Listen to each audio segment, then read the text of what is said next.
mistake. It's like your local service station confusing gasoline with diesel fuel. It doesn't happen because the terms have entirely different meanings. De facto means something that's not in the law but happens anyway. De jure means something that is happening that is sanctioned by the law. See the distinction? Of course you do. And you're not even a Supreme Court justice. But Sonia Sotomayor doesn't see it. Watch. So even if we have de jure discrimination now or segregation now, Congress can't look at that? Because we certainly have de jure segregation. The races are treated very differently in our society in terms of their access to opportunity. We have racial segregation under the law in America? That's what Justice Sonia Sotomayor just said. Why is this woman wearing a robe? Even after Justice Alito corrected her, Sotomayor kept saying it. There's de jure segregation, or she said de jure segregation in 2022. Jim Crow is still on the books. Okay, this is the society that affirmative action has created.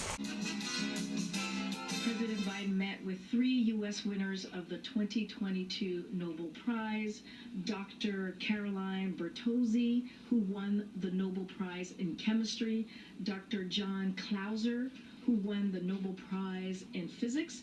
And Dr. Douglas Diamond, who won the Nobel Prize in Economic Sciences. This is an important civil rights accomplishment that was achieved in a bipartisan way. A bipartisan support was had for this piece of legislation. This piece of legislation was done in a bipartisan, bicameral way. They're using energy, they're weaponizing energy, and it's choosing to one of the things that has been out there to shut down the pipeline of Nordstrom 1. See your true colors. That's why I love you. So don't be afraid.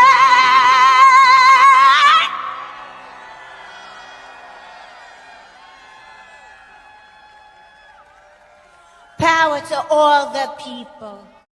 This past Saturday in the Buckhead section of Atlanta, police believe 77-year-old grandmother Eleanor Bowles walked in to find a man attempting to steal her car.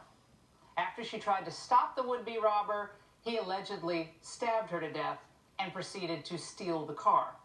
Now, she was found by her son Michael, who was returning to spend the holidays with her. Finding her like that is something that will be with me forever. What happened to Mom was her worst nightmare. It's most people's worst nightmare. I want everyone to understand that none of us are really safe. And if this could happen to Mom, it can happen to anyone. The suspected murderer is 23-year-old Antonio Brown. He's been charged with murder, aggravated battery, possession of a knife during the commission of a felony, elder abuse, and hijacking a motor vehicle. The murder occurred just 2 miles from the governor's mansion in a gated community. But the criminals are becoming so brazen in this suburb of Atlanta that none of that matters. Due to the recent explosion of crime, some Buckhead residents have pushed for a secession from the city of Atlanta altogether. They want no part of it. Bill White is leading that effort. He's the CEO of Buckhead City Movement, and he joins me now. Bill, how much has crime risen in this area in the past few years, let's say since the George Floyd protests? Yes, well, Laura, thanks for having us on. I know you are an amazing mother. We have some mutual friends. I'm the son of a 77-year-old mother, and our heart goes out to the Bowles family. It's just unbelievable. Michael is such a warm and generous person. I had a long conversation with him, and crime is skyrocketed in Buckhead. The city of Atlanta can no longer protect the people of Buckhead anymore. We have not been able to hire the requisite amount of police to protect us, and the city of Atlanta is not politically willing to do what it takes to stop crime.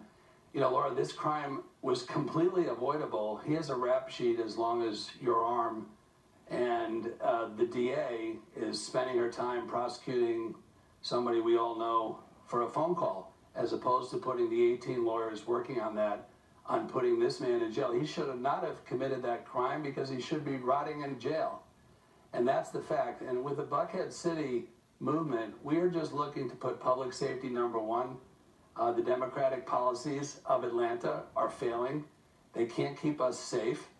And you've been talking about this. We have to get back to loving our police. Young Michael must be going through something we could never even imagine. Our heart goes out to that family, and we have to honor her memory, this horrible, heinous crime, by doing better, by protecting the people of Yeah, well, this is happening. Yeah, this is happening all over the country. I mean, Yes. There's a big movement to kind of devalue the suburbs. This idea that you don't have any right to live in a nice, safe suburb.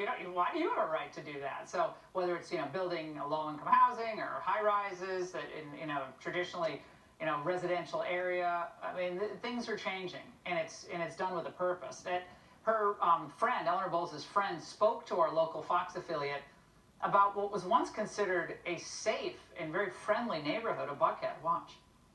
We are in a real crisis with safety. Friends say Ms. Bowles moved to the gated community off West Paces Ferry to feel safe. I know from being a friend of Ellen's for, as I said, 20 years, she was here to be safe.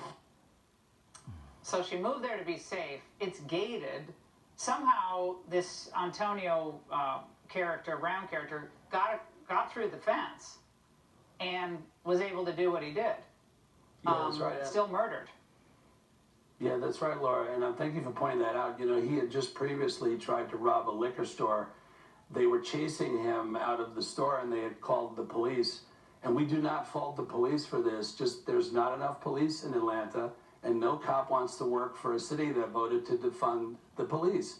So they took 25 minutes to respond to that burglary, and that allowed him to escape into this gated community. So on two fronts, this crime should have never happened. And that's why we're pushing for Buckhead City. Laura, I don't like to bring politics into this, but it's our way of saying enough is enough. Yeah. This is a final straw for us, and we're going to get it done.